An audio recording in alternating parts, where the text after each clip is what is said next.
বড্ড রহস্যময় এই মিরপুরের উইকেট। আপনি যত ভালো ব্যাটারি হন না কেন, এই উইকেটে আপনাকে কঠিন চ্যালেঞ্জ নিতেই হবে।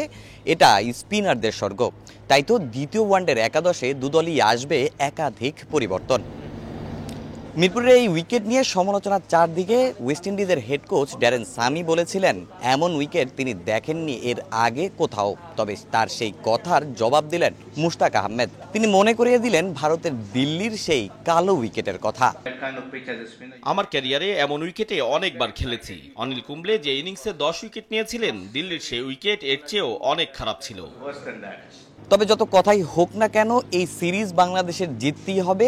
এই 3 ম্যাচ জিততে পারলে বাংলাদেশের সম্ভাবনা থাকবে র্যাঙ্কিংয়ে 9 নম্বরে চলে আসার। তাই তো স্পিন ডিপার্টমেন্টের শক্তি বাড়াতে স্কোয়াডে যুক্ত করা হয়েছে নাসুম আহমেদকে। তাকে একাদশে রেখেই পরিকল্পনা আসছে টিম ম্যানেজমেন্ট। তবে সেই হিসাবে কপাল পুড়তে পারে তানভীর আহমেদের।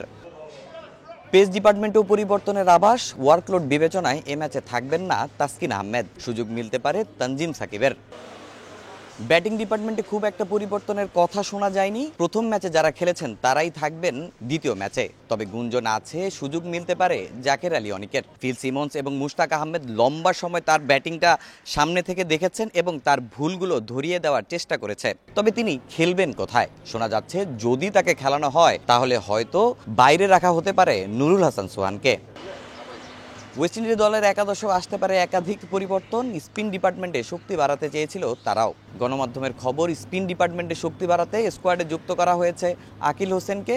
কিন্তু সংবাদ সম্মেলনে এসে সেটা অস্বীকার করেছে ওয়েস্ট ইন্ডিজ।